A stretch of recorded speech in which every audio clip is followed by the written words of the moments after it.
ಎಲ್ಲೋ ನಮಸ್ಕಾರ. ಇವತ್ತಿನ topic trending ಆಗಿರೋದು ನಿರ್ಮಲಾ ಸೀತಾರಾಮನ್ ಬಾಯಲ್ಲಿ ಬಂದೇ ಬರುತ್ತೆ. ನೆಕ್ಸ್ಟ್ ಜೆನ್ಸಿ GST ಅಂತ ಕೇಳಿದ್ರ ಏನಿದು ನೆಕ್ಸ್ಟ್ ಜೆನ್ಸಿ GST ಅಂದ್ರೆ?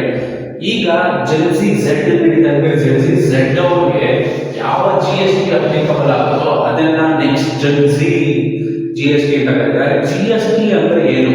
Goods and service tax. Goods and service tax ಅಂದ್ರೆ ಯಾವುದೇ ಗೂಡ್ಸ್ ಮತ್ತು ಸರ್ವಿಸ್ ಅನ್ನ ನೀವು ಪರ್ಚೇಸ್ ಮಾಡಿದ್ರೆ ಅದ್ರ ಮೇಲೆ ನೀವು ಟ್ಯಾಕ್ಸ್ ಕಟ್ಟಬೇಕಾಗುತ್ತೆ.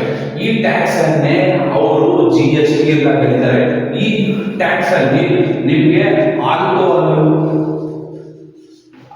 ಫಾರ್ ಹ್ಯೂಮನ್ ಕನ್ಸಂಪ್ಷನ್, ಅದಾದ್ಮೇಲೆ ಪೆಟ್ರೋಲಿಯಂ ಪ್ರಾಡಕ್ಟ್ಸ್ ಇವನ್ನ ಆಚೆ ಇದ್ದಾರೆ. ಇದು ಬಿಟ್ಟು ಇನ್ ಯಾವುದೇ ಪ್ರಾಡಕ್ಟ್ಸ್ ನೀವು ಖರೀದಿ ಮಾಡಿದ್ರೆ ಇಂಡಿಯಾದಲ್ಲಿ ನೀವು ಯಾವುದೇ ಪ್ರಾಡಕ್ಟ್ಸ್ ಅನ್ನ ನೀವು ಪರ್ಚೇಸ್ ಮಾಡಿದ್ರೆ GST ಕಟ್ಟಲೇಬೇಕು. ಹೊಸ ಜೆನ್ಸಿ GST ರೇಟ್ ಏನಪ್ಪಾ ಅಂದ್ರೆ 5%,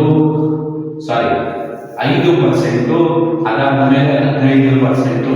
ಹಳೇದೇನಪ್ಪ ಇದು 5, 12, 18, 28. ಈ GST ರೇಟ್ ಅನ್ನು ಬದಲಾಯಿಸಿ 5 ಮತ್ತು 18 ಕಾಯ್ದುಗೊಳಿಸಿದ್ದಾರೆ. ಇಷ್ಟು ಇವತ್ತಿನ ಟಾಪಿಕ್ ಆಗಿತ್ತು. ಚಾನಲ್ ಸಬ್ಸ್ಕ್ರೈಬ್ ಮಾಡ್ಕೊಳ್ಳಿ, ಬೆಲ್ ಐಕಾನ್ ಕ್ಲಿಕ್ ಮಾಡಿ. ಧನ್ಯವಾದಗಳು ವಿಡಿಯೋ ನೋಡಿದ್ದಕ್ಕಾಗಿ.